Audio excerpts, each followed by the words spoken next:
It's a joy to be with all of you who are so dedicated to this cause of life. And indeed, my mission is preventing euthanasia and encouraging hope. And many people wonder, what leads a relatively young person to be so committed to this issue? And when I think about what it is that led me to this mission, several things come to mind. One of them was certainly my relationship with my grandfather. I had a very warm relationship with my Polish Jewish grandfather who came to Canada before the war. And for several years, he lived with my family in our home from the time he was 89 until his death at age 96. And he died naturally, thank God, in 2015, before euthanasia was legal. And having him in my life and in our home made a huge impression on me. He challenged me and he provoked me, and he was the one who dared me to kind of face up to the history of the Holocaust and motivated me to go on that trip that was mentioned to Germany and Poland, where, as we heard about earlier in the day, these topics of dehumanization confronted me in a way that was etched upon my conscience and really engraved upon my heart. So when the government started talking about legalizing euthanasia, it did so ostensibly for those whose deaths were reasonably foreseeable. And having my grandfather in my life in his late 80s and early 90s, I immediately had the sense that this meant people like him and families like mine. And also seeing him in certain moments of weakness and maybe after a difficult surgery later in life, there were certainly moments where he thought, I just want to die. And I started to realize that this is something that people nearing the end of life might say. But what I could not accept, and what I still cannot accept, is the society, the family members, the so-called friends of such a person conceding and capitulating to what is basically a form of suicidal ideation at a moment of particular vulnerability. The other big impression that was made on me by my relationship with my grandparents was that his wife, my grandmother, also moved to Calgary to be closer to us, but she had dementia, and so she was in assisted care. And he went every day to go and visit her. And I was a teenager at the time, and I saw him get dressed up in a really sharp suit and put on his cap and dress up for her and go and spend time with her, though I realized after a couple minutes that she would completely forget the visit. And what was I, as a teenager, with my own concerns, with my own anxieties, with my own preoccupations, to make of this? I don't think I even spent a lot of time dwelling on it at the time. But now, look at this. Twice a lifetime later for me, I still remember that. I still remember that love, that going to her, that her being worthwhile and worth visiting. And so these topics touch all of us. We've heard about the prevalence of euthanasia in Canada. Now 1 in 20 deaths in Canada is a euthanasia death. This means that this is touching all of us personally and practically. Usually when I speak, there's not a single time where a line doesn't form afterward with people coming up one after the other, sharing their personal stories of having just lost someone to euthanasia or having someone in their life who is thinking about it and struggling and contending with the questions of how do I stay in this person's life? How do I accompany them? How do I push back but not get pushed out? These questions are weighing on our hearts. And while we have been engaging with so many heavy issues today, the good news is these issues create an opening for the most meaningful conversations. The good news is euthanasia and other life issues are not principally medical or healthcare issues. They are fundamentally human and existential issues. And we know that by people's own admission. In the government survey, asking people who are thinking of euthanasia what kind of suffering is leading to that request, the #1 kind of suffering, by people's own admission, is a loss of ability to engage in meaningful life activities. There may be other underlying conditions, medical conditions to be sure, but when people speak about the kind of suffering leading to that request for euthanasia, it's the inability to do meaningful life activities. My life is not as it was before. Who am I now? Will anybody love me this way? In my disability, in my vulnerability. So these reasons, these insecurities about being a burden, about not being able to do the things that I'm used to, this is a cry of the heart. And this actually makes our task so beautiful and so meaningful. Not just a culture war, but something really to stake our own identity and lives on, because these questions are at the core of every human heart. This is why I like to say that euthanasia is quite literally the opposite of love. Here's why. Love says, it's good you exist. I want you to be here. You belong in the world. I do. I want you to be here. It's good you exist. And euthanasia says, I'm not sure it's so good you exist. Maybe you would be better off dead. Maybe we don't have room for you anymore. So euthanasia is literally the opposite of love. And if we want to counter it, then we've got to put more love into the world and get creative for responding to this cry of the heart. So why are people asking for euthanasia? Existential reasons, inability to engage in meaningful life activities, insecurities that anyone will love me this way. I had a conversation with a good friend of mine who told me that long before euthanasia had been legalized in Canada, her mother used to say, if I'm ever suffering or I lose my faculties, I would like assisted suicide. And my friend at the time was a teenager, and this really distressed her. Totally secular family.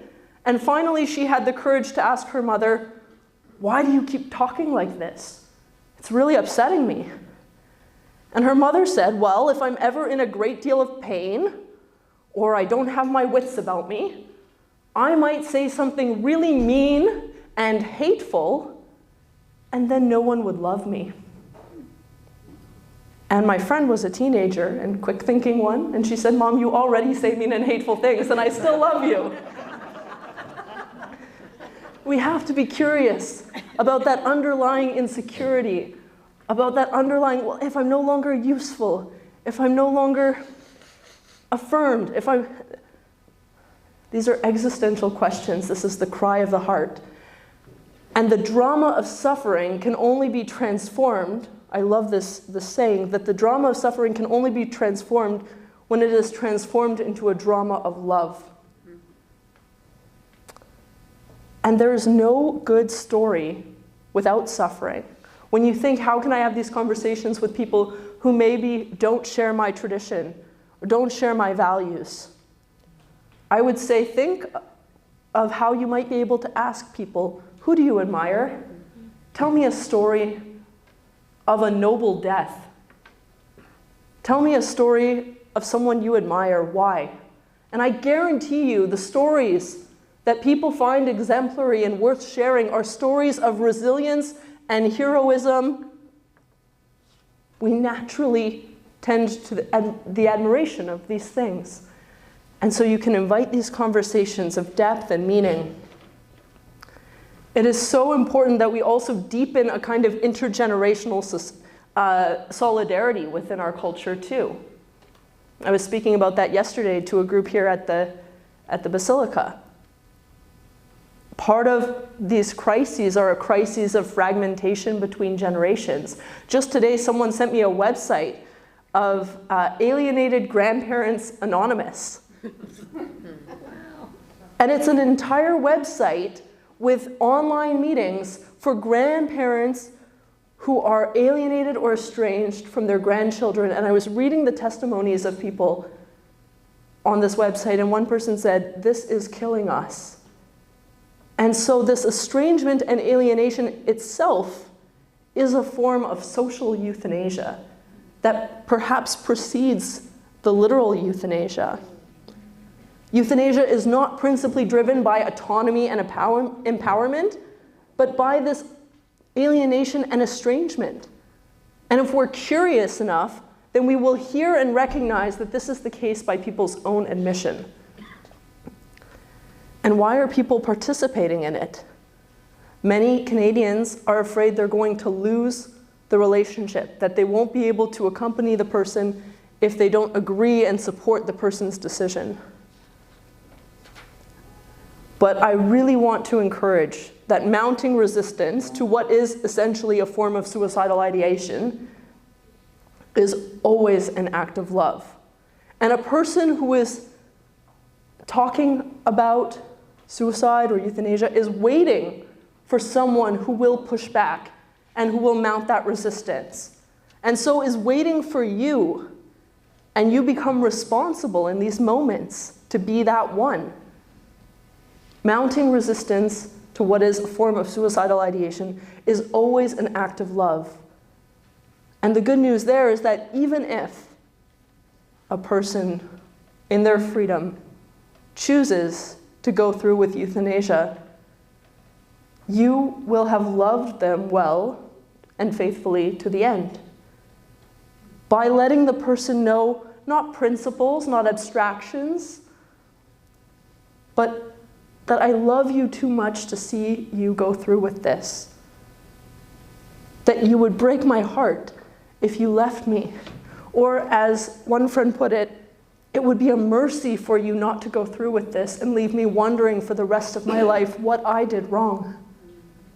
It would be a mercy for you not to make this choice. Yes, it's your choice. Yes, you have autonomy. But this choice also has the power to wound. And so it would be a mercy if you don't make this choice and leave me wondering with all this insecurity and doubt. More and more, I am hearing from adult grandchildren about the loss of their grandparents to euthanasia. I was recently speaking with one, a 28-year-old woman whose grandmother was euthanized in her 90s when her death was probably fairly imminent. And my friend explained, this woman was the matriarch of our entire family, the paragon of strength. No one messed with grandma. The strongest woman I ever knew. But then in a moment of weakness that she thought was strength, because what was her motivation? She didn't want to be remembered weak. Her whole identity was as the matriarch. It wasn't so much her physical suffering, it was she couldn't bear the shame of being remembered in her vulnerability. That was clear. And so my friend says, if the strongest woman I knew could choose this and in a moment give up, then what chance do I stand? I who struggle with my mental health, I who have all kinds of insecurities and doubts, what chance do I have? And so euthanasia really is a form of self-harm. And what can the older generation say to the younger generation, so often struggling with various forms of self-harm, if this is a kind of older generation's version of it? And the reasons given are often the same, both with euthanasia and various forms of self-harm, whether cutting or eating disorders. It's an attempt to put into control an out-of-control situation. I read so often the obituaries of people who have died by euthanasia, and so often that person has lost a spouse. And so it is like they have lost their own life, and their entire world is shattered.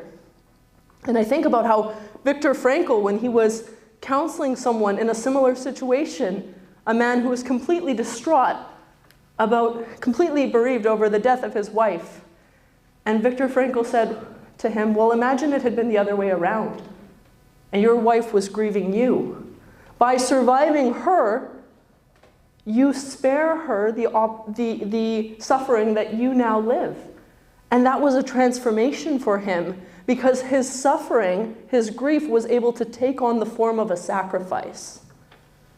And that's what we all need, a horizon of transcendence, something that enables the illnesses, diseases, sorrows, losses that we undergo to have something of the character of sacrifice, where we realize that we belong to one another and how we die changes the entire meaning of our lives. I think of one woman who gave a beautiful account of it. She was dying of cancer and had a young family, and she said, my story is not going to be written by cancer, it's going to be written by love. And how a story ends changes the meaning of every page. How a story ends changes the meaning of every page. These are deep and existential questions. Another adult grandchild who I interviewed recently, and these videos will be coming out soon, so I hope you can join the email list and receive them. There are 8 videos, short films on dyingtomeetyou.com, and I'll pass around my card.